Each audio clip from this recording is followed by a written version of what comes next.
Everyone, welcome back to Manufacturing Hub. Hope everyone is doing well. Very excited to continue on our industrial AI theme. Thanks again to MaintainX for sponsoring this theme and the continued support of the show. Really excited to go bring Francois in to go talk about physical AI. We'll do that in just a moment. But first, if you guys are new here, welcome. If you've been here before, welcome back. If you're new here, Vlad and I every week go and have a fun 60-ish minute conversation with another practitioner in the automation and manufacturing space.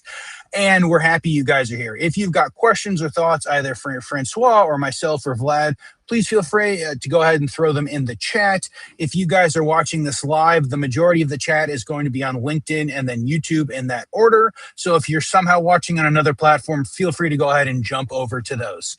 But without further ado, everyone, officially welcome back to Manufacturing Hub. This is episode 255. We're talking all about industrial AI. We'd like to welcome Francois back to the show. Francois, thank you so much for being here. Thank you for joining us again. Thank you, Dave. Thank you, Vlad. Thank you so much for taking the time, Francois. I think it's going to be an excellent conversation. That being said, for those that haven't seen the previous episode, could you give us a reintroduction, please? Tell us a little bit about your background and ultimately what you are doing today. Sure. So my name is François. I'm CTO at Vention.io. So Vention is a company that specializes in democratization of industrial automation equipment. So we built a platform online where our customers can come and design in 3D with our library of components, build systems completely in 3D in the web browser, program them, simulate them, and deploy them very efficiently. So that's our business model. We've been doing this for about 10 years now. And I joined very early in the journey, so I've contributed to build the business throughout the years. I was employee number 4. I have a background in electrical engineering and real-time firmware and software development, so basically embedded software. So that's what I do at Vention. I have a team of about 95 engineers now working under me, and I've been CTO for about 3 years now. So this is the background for those who missed number 166. François, let me ask you a follow-up question, right? So again, I don't want to make the assumption that everyone is familiar with the Vention platform. Absolutely. So maybe as we talk about or we unpack industrial AI, I can imagine it can impact a lot of different areas within your organization. Could you provide a little bit more context, right? If I'm perhaps like the end user, obviously I will see the front-facing UI through which I can select and customize the robotic cell, but maybe can you walk us through that journey and maybe explain some of the components that may be touched by AI? Yeah, so I mean, like every business, internally, there's a lot of tooling and there's a lot of business operations and improvements to our day-to-day work that we leverage AI for. Things as simple as building quoting tools or gathering business data or business intelligence. So we use data AI quite a lot inside the business, and with a team of 95 engineers, we also use AI to make our lives easier and to make our work faster. So things like ingesting part in the Vention ecosystem can be AI powered. Software development has changed a lot in the last 18 months. We're using a lot of AI to supercharge ourselves, whether it be for building the website or for building our engineering tools that we offer to our customers. So internally, there's a lot of AI going on to supercharge ourselves. And externally, for our customers, we provide now more and more products that are AI-based on the control side and also on the design side for our customers to design machines faster, but also to make these machines smarter. Let me ask you a question, I guess, on the industrial side, right? So my general current impression is because of the vast availability of code, through Stack Overflow and other platforms, it's obviously to an extent easier to use AI to design web application, right? Whether that's JavaScript, Python, so on and so forth. How do you find that to be the case on the industrial side, right? I'm assuming a lot of your embedded systems are going to be a bit more challenging. Like, have you found still simplicity and value in AI, or is it still a challenge? Yeah, so when we get to embedded systems and robotics, things are more delicate. Things are a little bit less generic, and they're a lot more single purpose and need more context. So what we find is for things like making a website or making front end, the tools can generally do a pretty good job, and you still need to do PR reviews and make sure that you hold the AI by the hand. But when it comes to embedded, things get a little bit more difficult, and you have to be very, very surgical where you use AI. So what we tend to do is either we have very clear framework and guidance that we feed the AI with, so it does its job, or we tend to use the AI sporadically in certain areas, sometimes just to understand a problem, to plan, or to accomplish a certain clear chunk of code. And it's our belief that you need to follow the AI tools and these agents very closely to make sure they do a good job. And our motto is, it's human quality powered by AI. So, we review everything goes through PR reviews, and it should and must be, human quality level. So that's why we do. There is definitely a line that is delicate when you get closer to the hardware, things get more difficult. It's super interesting, right? And even on a personal interest level, I think it's so much more niche than, again, traditional or web-based software. There's just not enough, I think, articles publicized by different companies on how things need to be done. So AI simply cannot learn from that experience. And I'm not even sure we will ever reach that as a result of, again, I think companies have their own tooling and their own expertise in that area. But it's certainly extremely interesting, I would say, to me. Yeah. And one other point, maybe just because it's pertinent on this topic, we at Vention, as you know, we've used quite modern programming languages to program automated system. What we've used the most and what that we offer to our customers is Python programming, and it gives us a bit of an edge when it comes to using AI to program automated systems, because AI tools like Cloudflare, for example, are going to be very good and very well trained for these type of programming languages, and will be a little bit less in known territory when you go into structured text or ladder and these type of more tailored environments. So we do have a little bit of an advantage, I think, when it comes to leveraging AI to build automation control system because of that decision we made in the past. Makes sense. Let me ask you another follow-up question before we maybe get into the fork of different applications of AI. So you mentioned that there's going to be a use case for customers to leverage AI when it comes to maybe coming into Vention. Could you maybe explain some of those use cases? Is that building the cells? Is that programming the application? Like, what does that look like for the end customer? Yeah, so there's three areas where the customers engage with the platform before a real machine actually exists. So like I was saying earlier, you go in our design platform and you build a machine mechanically in a 3D assembler using our parts. So imagine, Lego blocks that you put together. So there's an AI component to the design of a system. So let's say you want to have 3 conveyors that feed a palletizer and then a case packer, and you have very clear requirements in your mind of what you want. You can basically converse with an agent for it to build you a machine. We haven't implemented this yet, but these are things we're working on.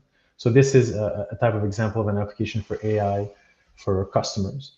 Additionally, something we have implemented, though, that we have done and is live on the platform, is the ability, once you have your machine, to program it using AI. So we have in our, in the same environment where you build your machine, you can program it with the objective of making it actually move and simulate it in the same environment. So design, automate, simulate.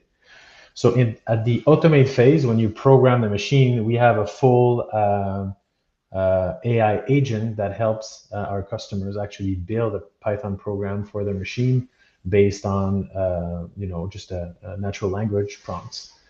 So customers can say, for example, okay, I would like the robot to pick all the parts on the tray, deposit them on the conveyor, index the conveyor, reject some of the parts, keep the other parts. So all this logic can now be told to the AI agent, and then becomes a program. So that really facilitates the programming. Yeah, we've released that about 1.5 years ago, and we've kept improving the tool so it's more powerful.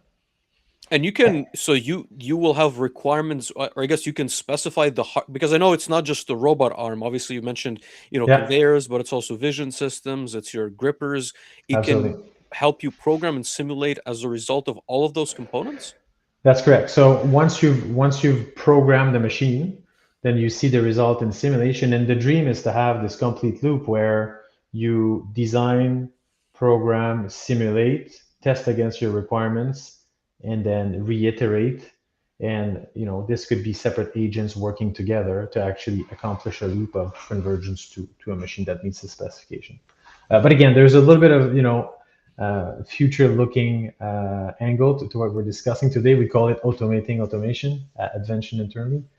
But yeah, that's the idea. And the thing we've started with is the programming. And this is live and functioning on our website. The simulation works, the design works, but they're not yet agentified. Mm-hmm. Gotcha. Dave, what are your thoughts? I know I have many more questions for François, but what are your thoughts? I really appreciate you asking me a question now, Vlad, because this could be one of those inflection points of the show where you ask François 25 questions and I never get to ask him mine. So I really do appreciate you coming back. I guess, François, I'd really like to know about the safeguards, right? So I love the concept of design, automate, simulate. I love the concept of we're able to go ahead and just kind of type in or talk in what the scope and requirements look like, and we can go see it on the simulation side. Are you thinking that the simulation is that first safeguard of requirements, and that from those initial designs, someone is going to go through and rework the program, or is going to go through and watch it live the first couple of times to make sure there are no issues as we go and iterate through the simulations? Or are you thinking there are other safeguards in there as well? Well, there's always, just to start with, how we operate, there's always a human safeguard in our operation. Right? We have application engineers that work with our customers for these steps day in, day out. So we support our customers with the platform, and the platform gives us so much scale. It accelerates us so much that, having these resources helping is still very efficient for us. So that's on the safeguard side. There's always application engineers that support our customers to make sure that the real machines that get shipped meets the specification.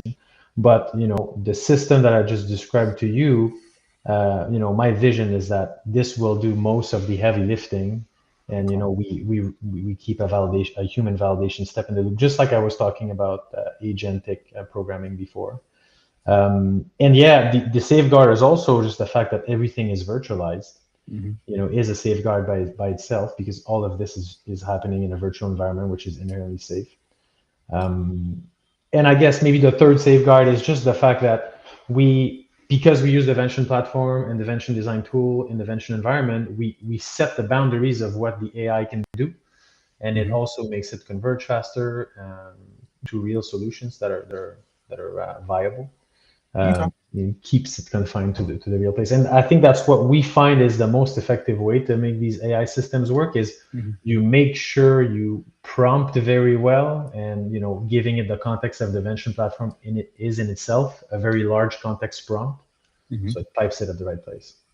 Okay, I like that. I guess let me ask one more follow-up. Yeah. So a person comes onto the platform. They're like, this is the application that I'm looking to purchase. They go through and they prompt on the design side, and we go through and automate and simulate. And they're like, yes, I'd like to go buy this. Yeah. What does go taking it kind of from the design software to the physical AI look like? Have you had customers? Can you kind of walk us through what that typical application looks like? Yeah, so just to take an example, if we were to take something simple like a basic chain of conveyors that does accumulation and staging for another machine, today what happens is customers do the design portion. We'll start to work with an application engineer. The application engineer will make some final tweaks. Then the customer will go do some of the programming, and then the application engineer will help them finalize the programming, and then we'll do some simulation along the way to validate and converge to a solution.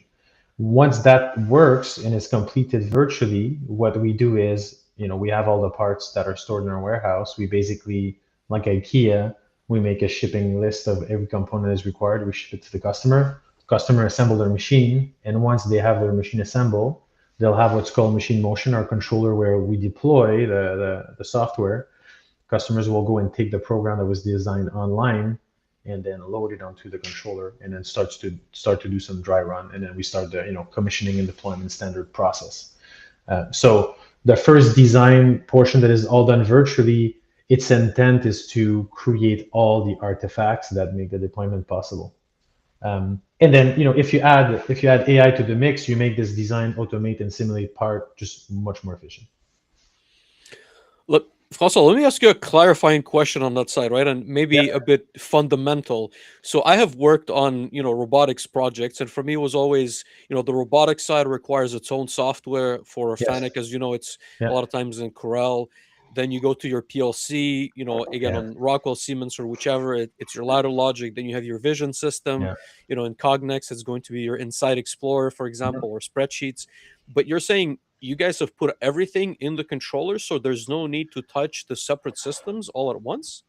Yeah, so I'll explain to you. I'll start with your first example, since you started there with Carol and Fenwick. So the first thing we did when we built the robotics stack for Vention is that we've identified that this was a problem. I can't deploy a Carel program and program it online and have the flow that I just described to you. So, what we said is we need to control the robot as a child component, as a black box. It needs to become a child. It can't be the master like it is in Carel. And sometimes it's, it can still be the child and use Carel, but, keeping things simple, you want this to be a black box. So we're only controlling robots using a motion streaming interface. So what we do is we take all the motion planning and all the logic for IK, FKs, blending, all the motion planning and the trajectory optimization, and we brought this on our side, inside our stack. So the universal interface for us to robots is a streaming interface, which means that we control the robot in a completely agnostic way. Every robot is able to consume a motion stream, and they all have their intricacies, but that's how we've brought back the logic inside our controller.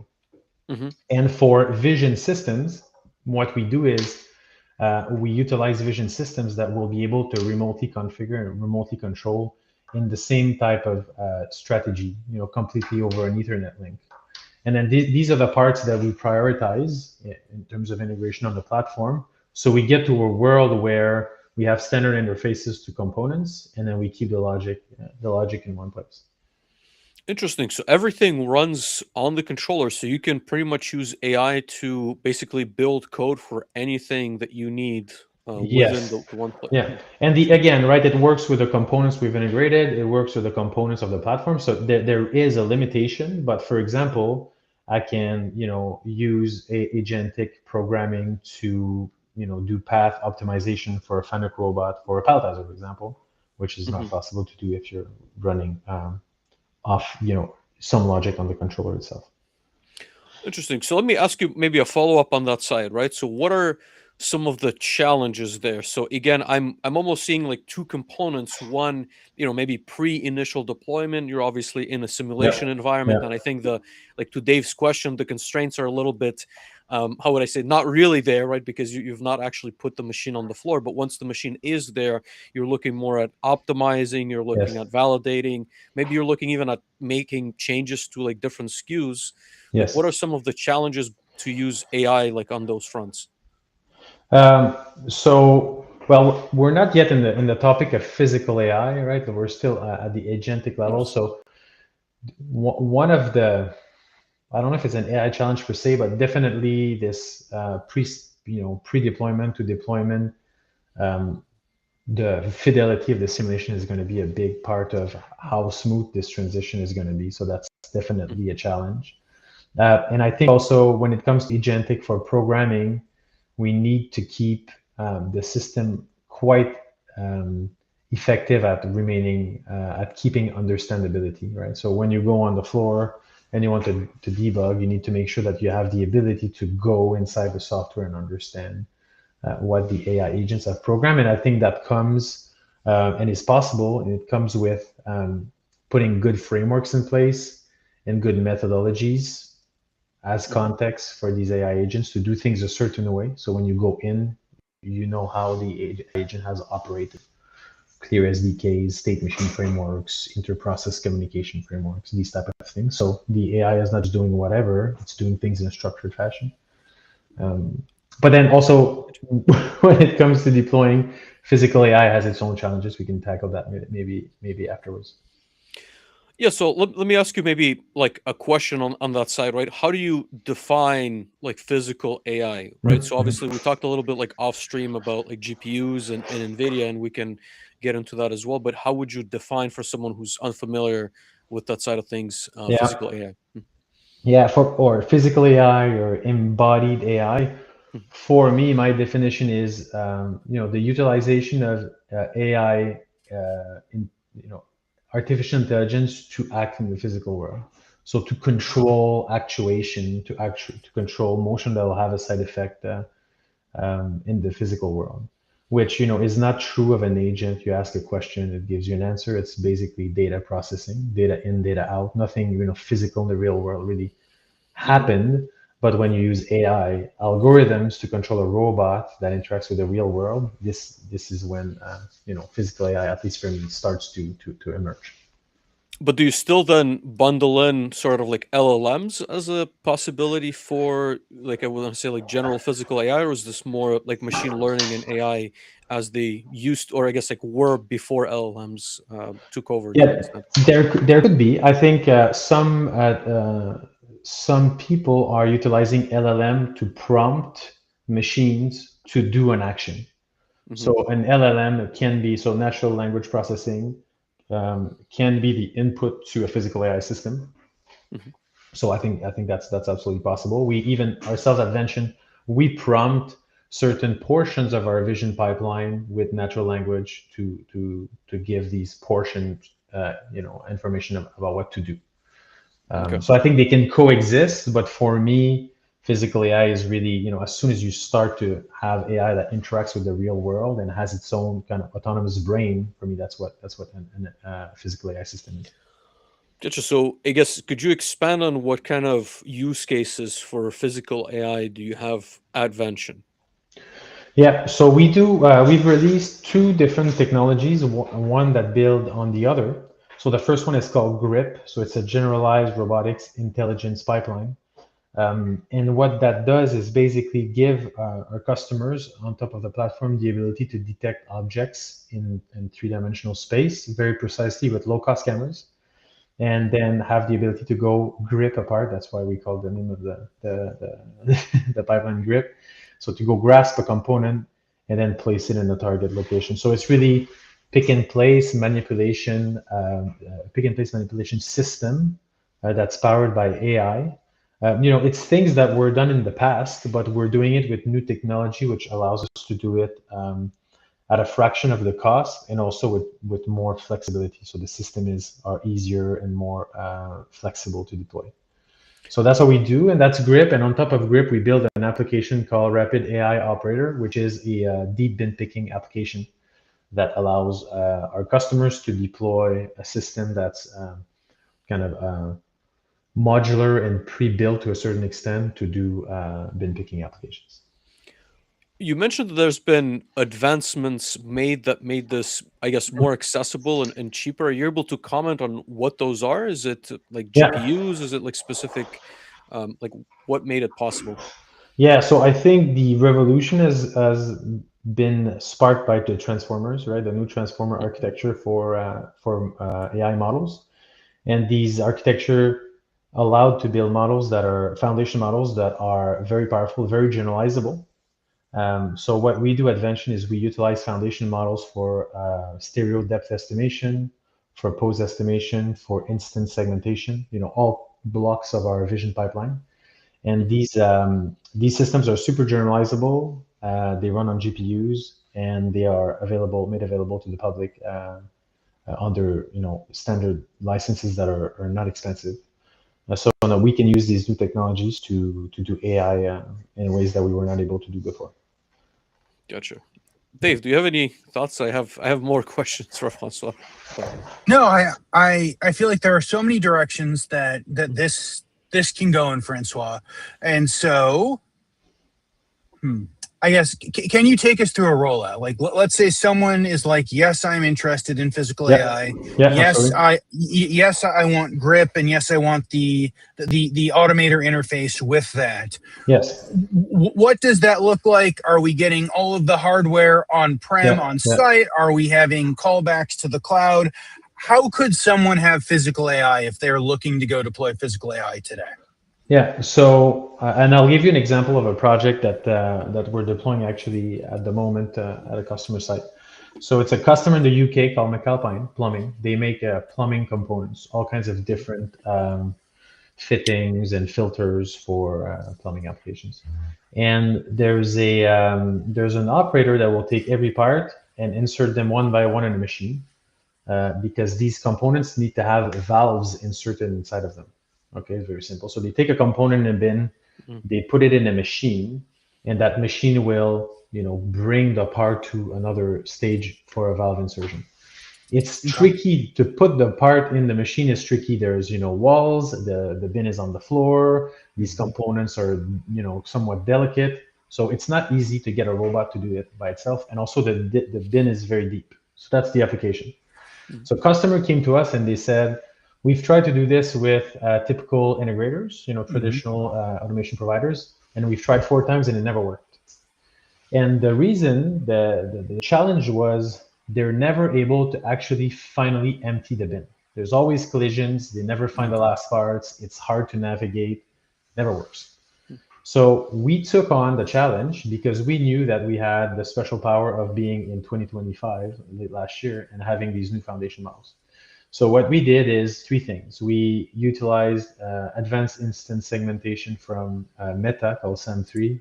We utilized foundation stereo from Nvidia to get a really precise depth map of the part. And after we use foundation post to detect the position of every part in 3D with a very standard stereo camera. So we deployed that on our machine motion controller. And on top of it, because like I was saying before, we control the motion planning entirely, right, of our of the robot. We use something called QMotion, which is a library from Nvidia to do 3D context-aware motion planning. So we scan the environment, we give it to the robot, and we say, we know the part to pick is there. The environment is cluttered. We feed the environment to the robot. It knows where to go, and it plans around the collision. So the ability to bridge, modern, AI algorithms, complex motion planning, and the integration with the hardware is, I think, where the others failed, right? Going so broad is difficult. So we brought in a machine with full Vention hardware. Everything is included, the robot, the motors. We have shakers for the bins when, parts are not placed to our liking. The bins are being shook to, change a little bit the orientations. The gripper is in place. Everything is included. So then we supply that to the customer in their operation. And the magic aspect also is that there were 7 different parts that the customer needed to be able to pick. And because we're utilizing these generalizable foundation models, 1 or 7 is basically the same amount of work. We don't have to retrain or take new images.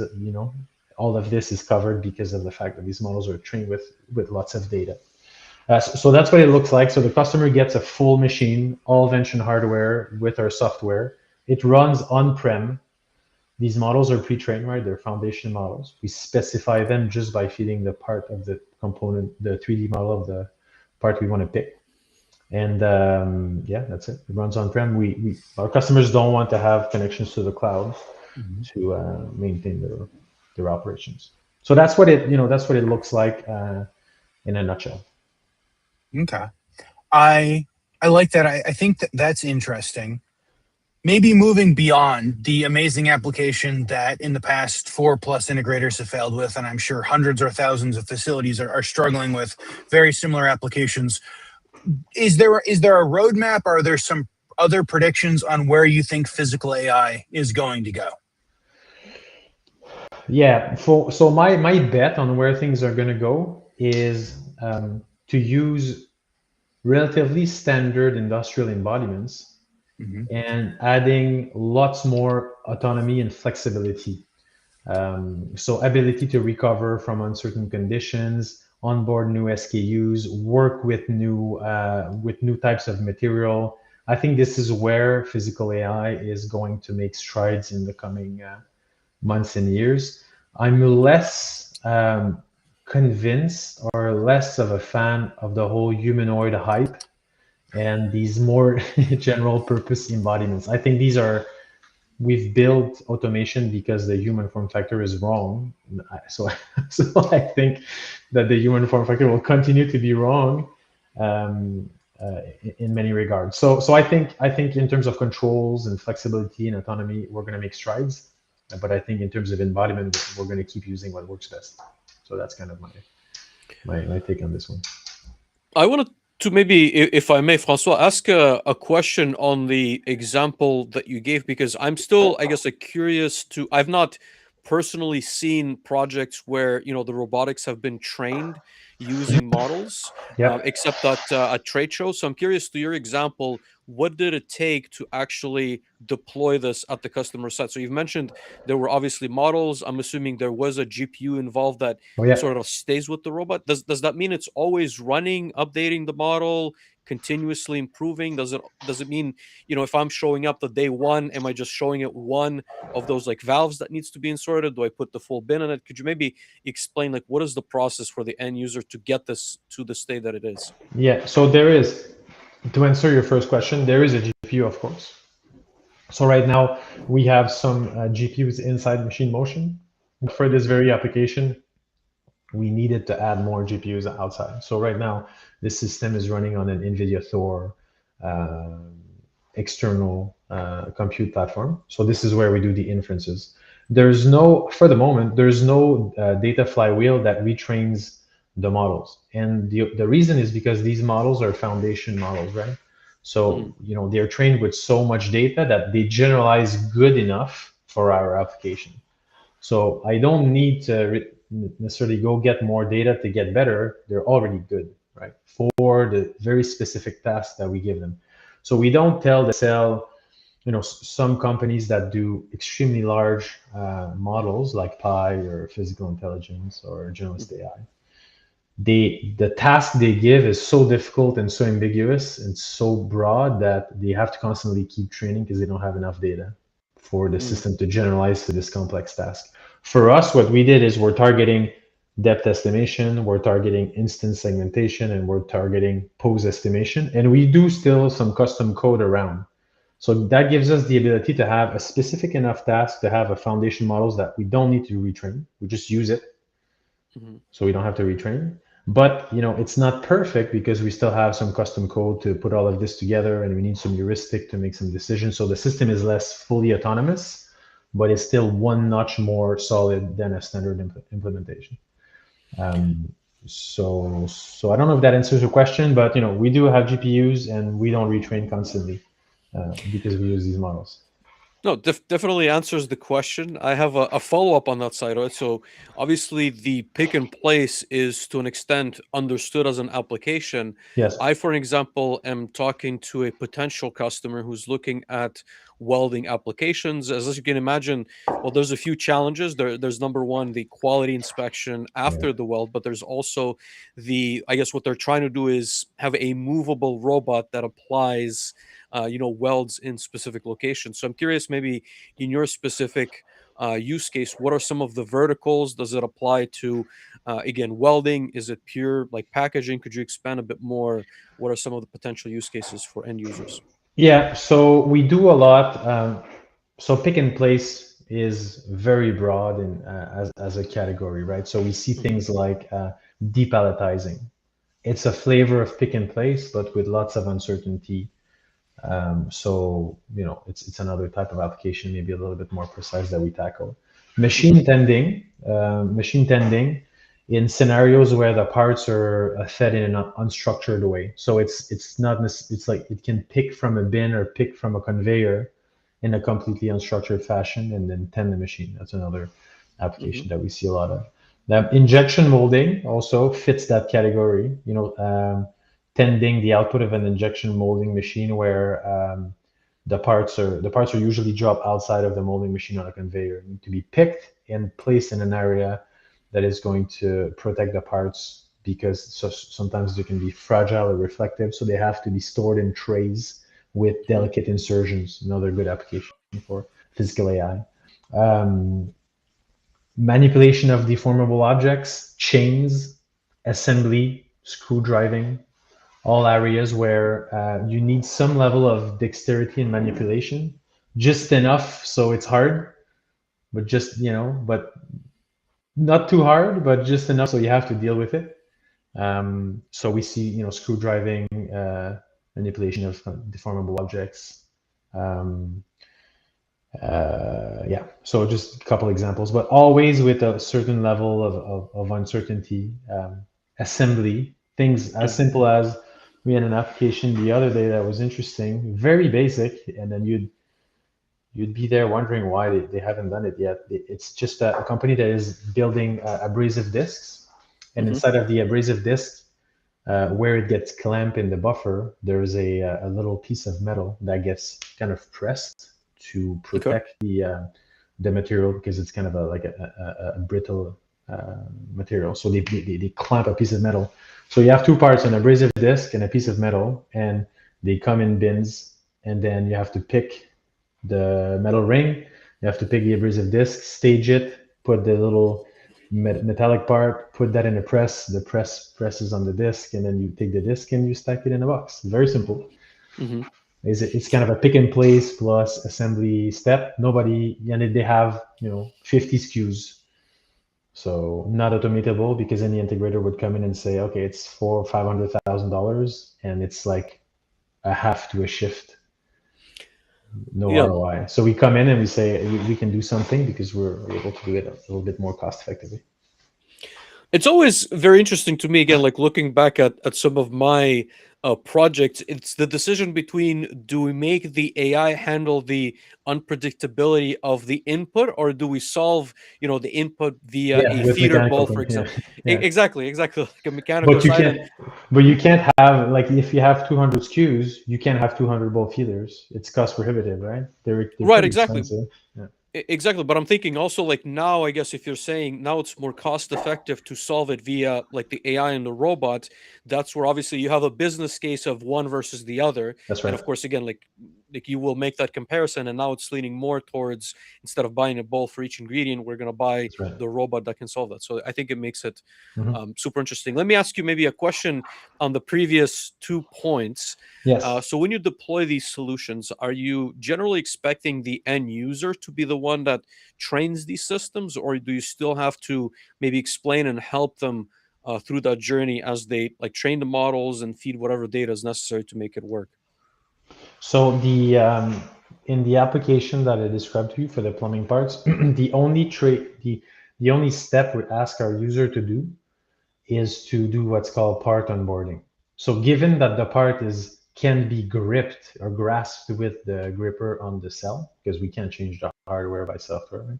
So given the part you want to add can be managed with the gripper that's in place, we ask them to specify the grasp points on the object that are usable, and we ask them to enter a CAD model of the part with the texture, and this is what trains the pose estimation model, basically generating synthetic data in the background. That's what specializes the pose estimation model. But besides this, they don't need to do any training, because as I said before, these models are all foundation models are generalizable already. They're pre-trained.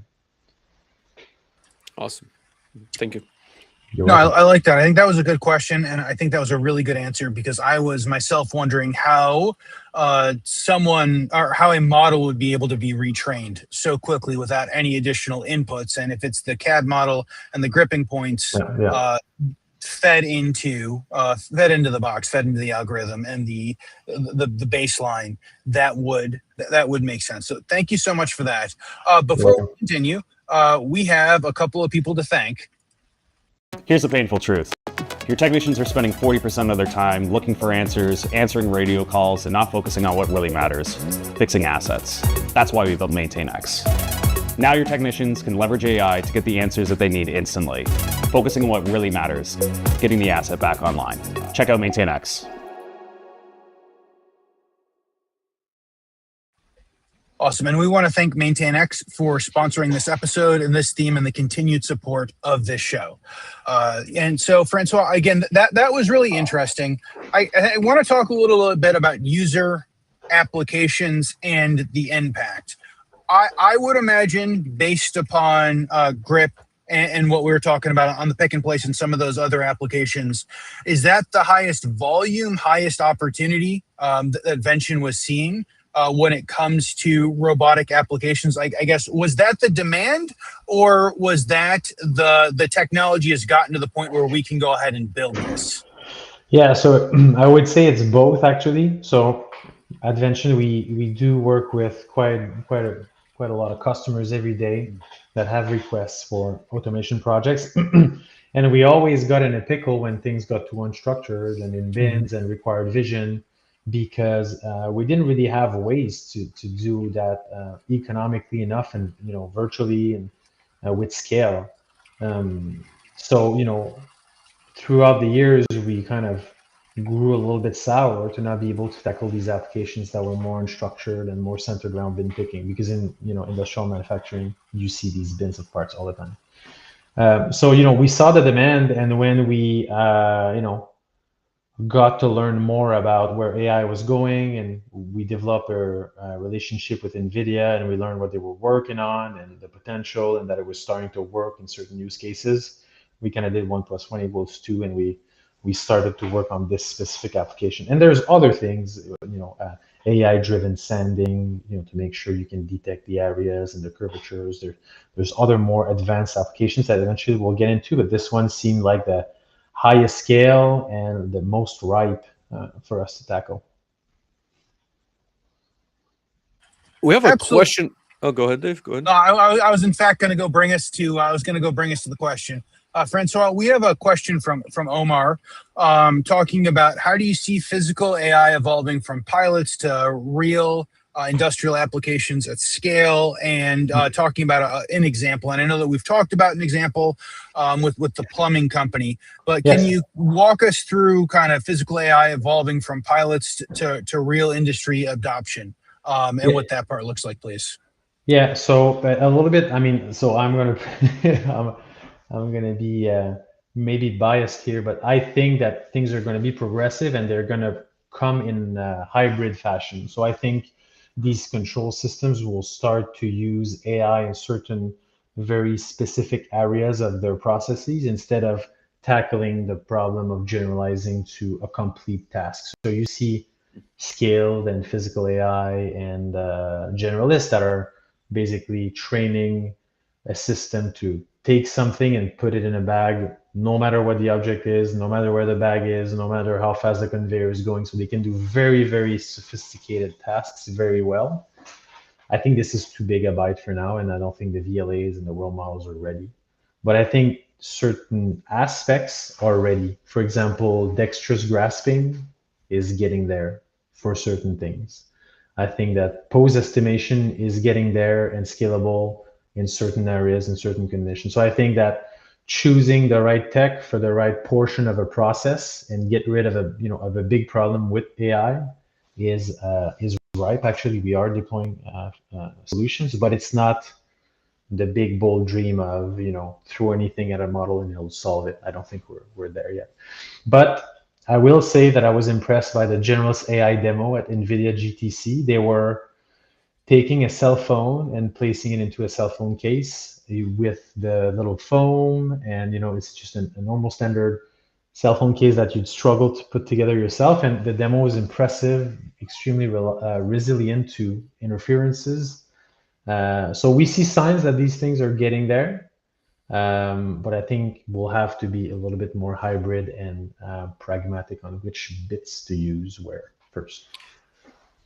I guess since you brought it up, what were your maybe impressions of the Nvidia conference? Interesting takeaways, maybe views on the industry and where the industrial side is going, as opposed to maybe just the general environment? Yeah, so one of my initial reaction was that the market last year was a lot hotter on physical AI than it was this year. And I think maybe the market is not necessarily hotter or colder on physical AI. Maybe that's a misread on my part, but the market is definitely much, much hotter on agentic.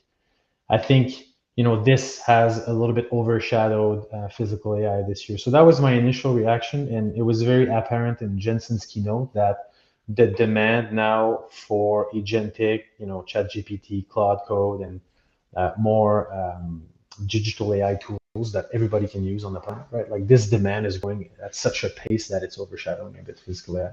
So that was one of my first impression. And the second impression is that, I think the market is starting to realize that physical AI, being physical, is going to be more difficult.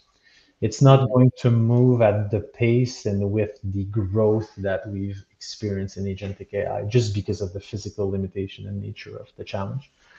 So I think people are starting to realize that, okay, not exactly the same dynamic applies. And I think the market has also realized that, the VLAs and the world models are just not ready for prime time, at least not yet. So these were my impressions. Let me ask you a question on that side, right? So at least in the world of like control systems, there's been more and more of a conversation around software-defined automation, right? And generally speaking, instead of using the traditional PLCs, let's just drop an application on a Linux container, right, or Linux box, and that's going to be doing all of your control systems. Obviously, you have your own controller already, like as part of like Vention. But what is your general kind of thought, not only again like not on the design of the actual software, but running via perhaps code that was like designed fully using LLMs and then becomes to an extent physical AI to an extent? Well, this is what we do at Vention, right? So our controller runs a custom Linux distribution, and we run a build that will get duplicated and run in the cloud in a container. That's how we do our simulation, and that's how we make sure that our motion planning, for example, in the cloud and on the edge will be the exact same. So we have basically a virtual replica of our controller in our software build that runs in the cloud. Really? So I think this is also why we were ahead on the whole motion streaming thing that I was discussing earlier.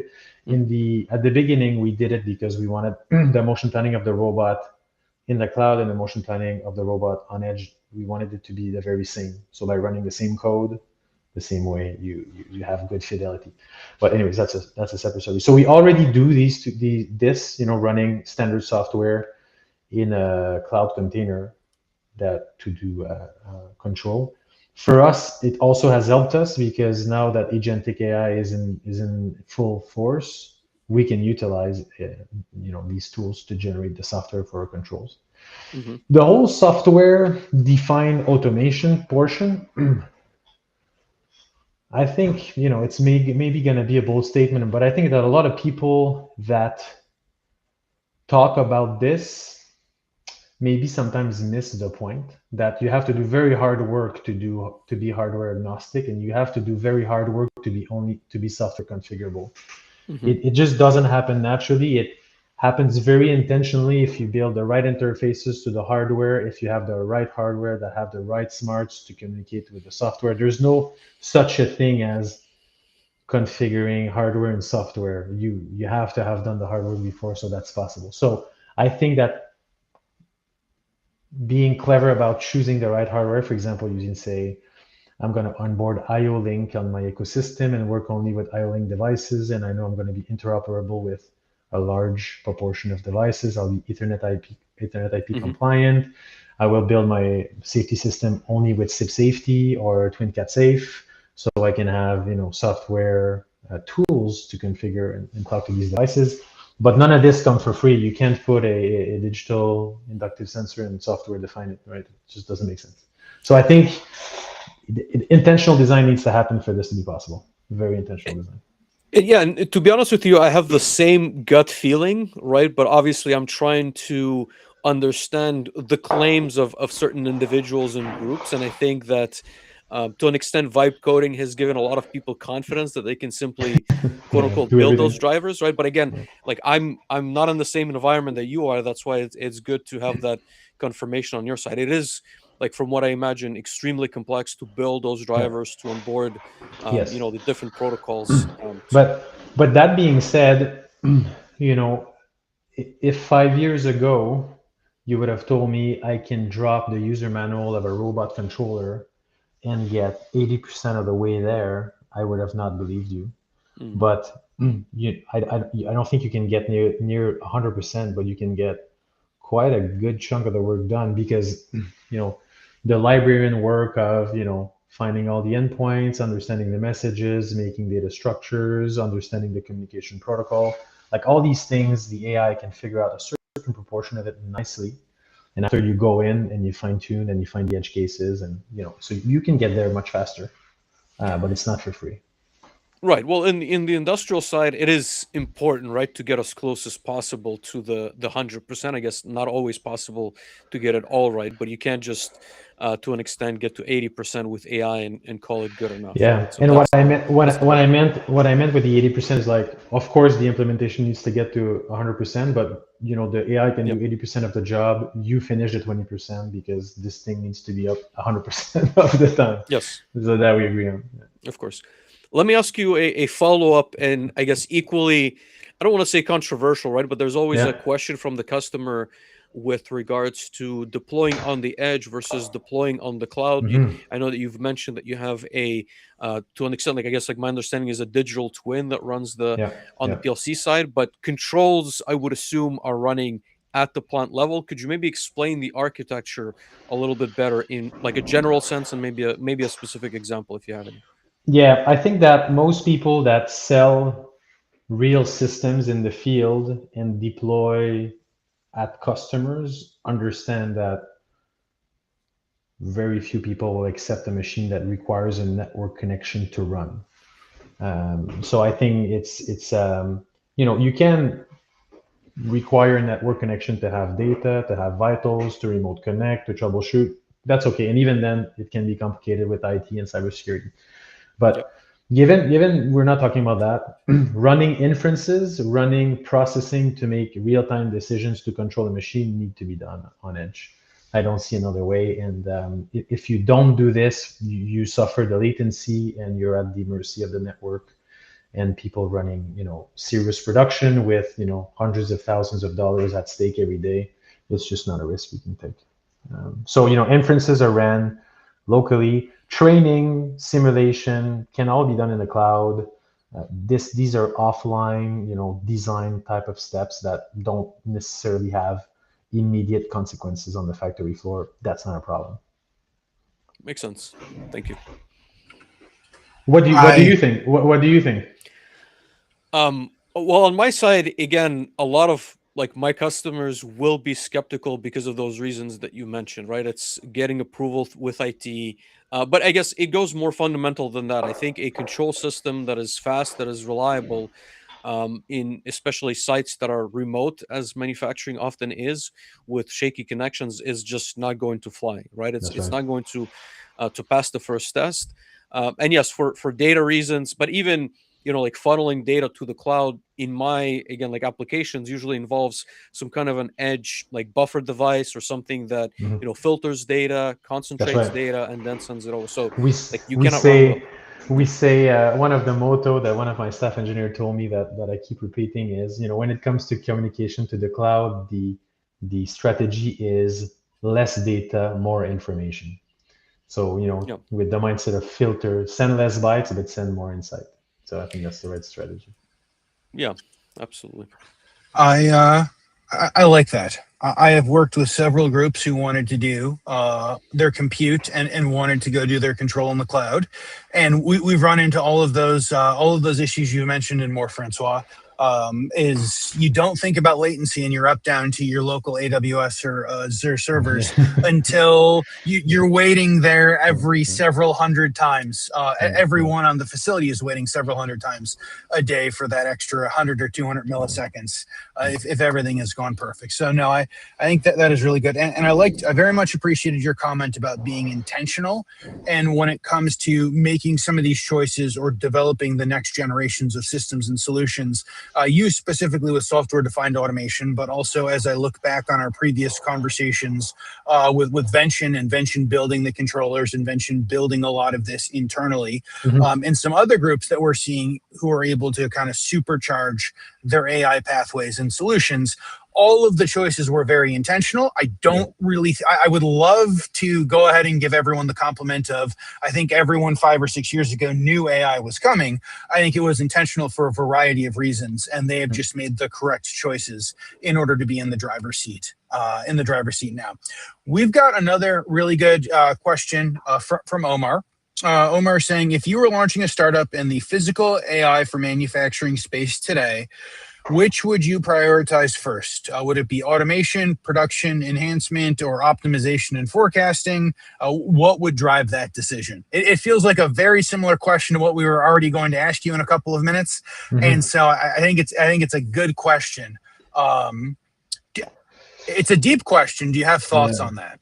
Yeah. So I'm reading it. So some of the criteria, the metrics that I would look into are.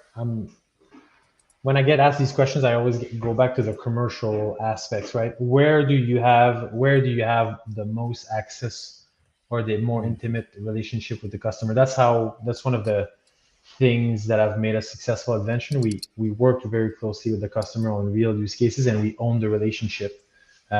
Gives us a fast feedback loop, and we are also able to control a certain portion of the decision making with the customer. So optimization and forecasting, this one specifically, I find it can be a little bit dangerous because it sounds like a software only solution where you're going to be a little bit stuck in the middle. So you'll have on one side people selling automation solutions, on the other side people deploying automation solutions, and you'll be somewhere in the middle trying to push your solution to either the person that specs the design or the person who deploys it. So it's maybe a little bit of a difficult place to be. Automation production enhancement seems a little bit closer to what resonates with me. Yeah, so that's what these are the thoughts I have.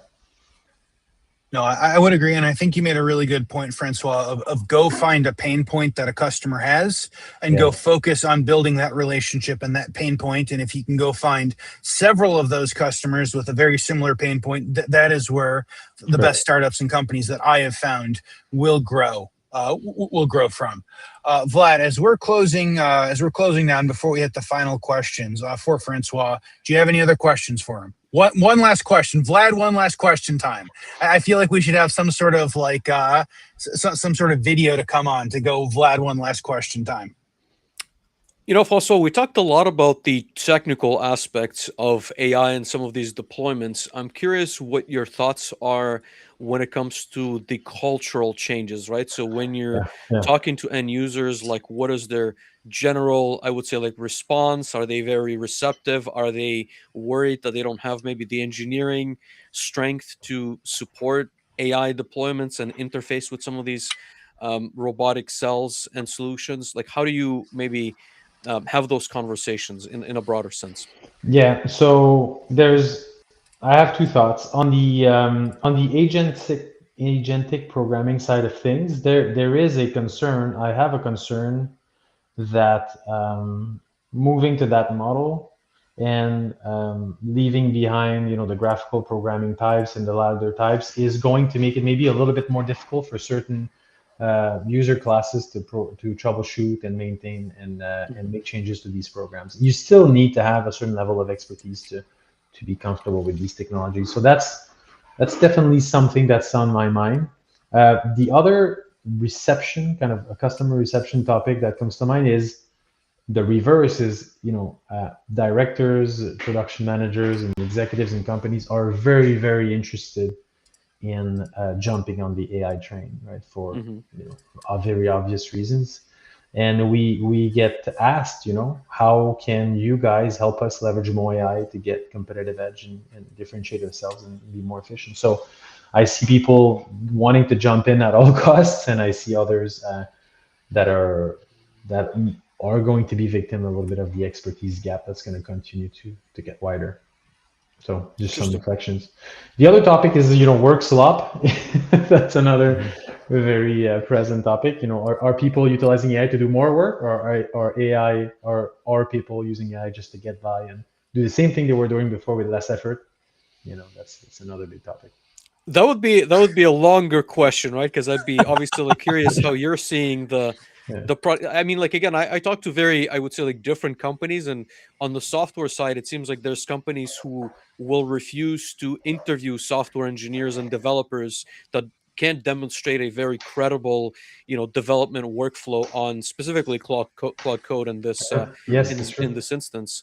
And then others who are very set in their ways and refuse Yeah. to do anything with AI. So again, I don't have any answers. I'm sure you have some internal data that, again, like, will probably take some time to unpack. So I'm not going to ask you on that front, but it will be an interesting, I would say, like, few years, and again, probably very different to an end user manufacturing organization, right? Where, again, the tools are going to be vastly different. The programming is not following the same patterns, but yeah, interesting, very interesting point for sure. I think that would be a very interesting conversation. Not to go say, let's go start a completely new conversation right now, but I think that would be a very, very interesting conversation.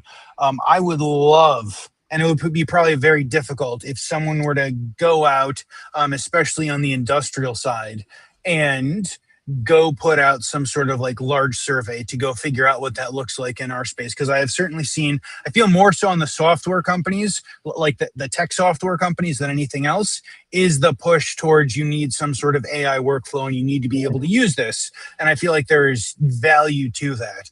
I feel like there is more pushback the closer and closer we get to, we'll just call it the physical side of things, on the manufacturing side. And how some groups are like, we want absolutely nothing, or we get Copilot from Microsoft as part of our Microsoft Suite access, and because of that, that's the only thing that you can use. Whereas other groups are like, you can use anything you want, and you see folks on Claude, you see people on Codex, you see people on Cursor, you see people doing a lot of different things. And so I agree that would be an interesting activity, and it would be really interesting because if we were to go earmark it, April 2026, I'm sure it would be a different conversation than, April 2025. And I imagine by April 2027 or 2028, the vast majority of groups will have got, either everyone will have gone to AI, or data centers will have completely failed. Vlad will have rated them for RAM for his home lab, and everyone will be back on Stack Overflow. I feel like those are the directions we will go. Francois, this has been an amazing conversation. We do want to ask you the same questions we get to ask all of our guests. And as our longtime listeners know, the first one is one of my favorites, putting you on the spot to predict the future. So can you predict the future of what physical AI is going to look like in the next 2 or 3 years, please? Yeah, so I already leaked a little bit my answer. I think things are going to move a little bit slower than people are expecting because of the physical nature of things. I don't think it's going to move, and I don't think it can move at the same speed the agentic technologies have moved. So that's my first prediction. Very pragmatic, and it may be a little bit boring, but I think it's realist. I also think that we are going to see quite a bit of agentic in the robotics space start to get into how we build programs. And I think that's going to give a good push. And again, I think that it's the hybrid approaches of using the right technology in the right areas that are going to make bounds and leaps. So I think this is what we're going to see in the next 3 years. And I don't think the whole VLA. My prediction is the VLAs will start if they actually are the architecture. If it's not the world models, VLAs will start to show good promise and solid deployments in 4 or 5 years. Absolutely. It'll be very interesting to know where we're going. I feel like I'm the lucky one to get to go ask the predict the future side, especially on AI. I would probably strongly consider to refuse to go answer that question, because the only thing we know is 2 to 5 years is going to be a very different world on the AI side. Things are moving very fast, very fast. Moving so fast. Talking about moving fast, we want to go ask for some career advice. So if someone is early to mid-career, maybe they're looking to get into physical AI, maybe they're looking to go get into the industrial side of the world, what's the best career advice you have for them?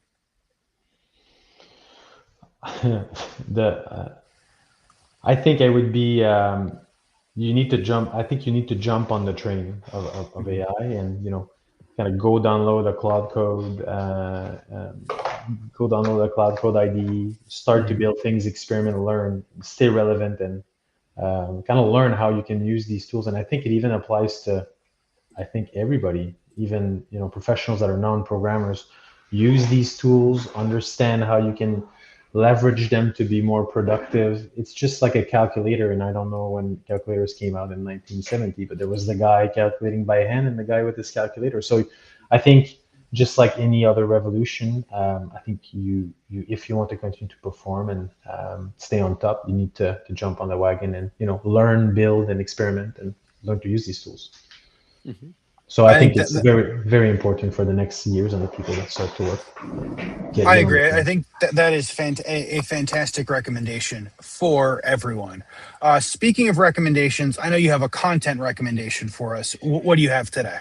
Yeah, so I have it's a very, very, very geeky and very deep read by generalists that I was talking about their demo a little bit earlier, that I said GTC, that I thought was quite impressive. And they made an article called Embodied Foundation Models that scale with physical interaction. So they explain how they believe VLAs will get to scale and will get to generalization, and what is their strategy and their vision for how these models are going to revolutionize the space. So I thought it was interesting. There's still a lot that has to be done in that field, and it's still very frontier, but I thought it was interesting to hear from some of the best companies out there how they're tackling this very difficult problem. So I thought Absolutely. It was fit for the conversation today. No, I think it's fantastic. I am looking at it a little bit deeper, and you said it was a deep read. It is certainly a very deep read. Yeah, it is not. Yes. Some really weird dreams if you read that as you're falling asleep, is all I can go ahead and promise. Next question is, if you, an interesting idea or innovation, if you could, maybe very similar to Omar's question, start over and go create a new idea or company or organization today, which direction would you go in? What would you do? It's so difficult. It's a very, very, very difficult question. But I can tell you, and it's a little bit comical, but I think I would make video conferencing easy for real, for everyone. Okay. Why video conferencing? So video conferencing in the, in an office space, I find that the video conferencing setups, the audio, the cameras, how immersive a remote meeting can be, is left to be desired. Right now, we're having a good experience with 3 people. We're all on our cameras. It works. But what about you have 10 engineers in California and then 5 engineers in Montreal on whiteboards talking to each other in a screen? I just find it never really works that well. Yeah. And for me, it's really annoying. But we kind of like go through it and we accept it's the way it is. But I think it could be way better. Yeah. I love that. That is just so far out there. I'm thinking of like even the best of those that I've had are like those cameras that go sit and they're like 180 or 360 cameras, and they've got the speakers and they're the all-in-one pieces. But you brought up a really interesting concept of, if we're investing in that, could people invest in a couple of smart boards, and the video conferencing would go connect those smart boards, and people could go whiteboard together in person. Just something easy to deploy, not cost effective, already network, connects to Google Hangout, all that. It's been something in the last couple of weeks of like, how are we so advanced in technology and still so bad at this?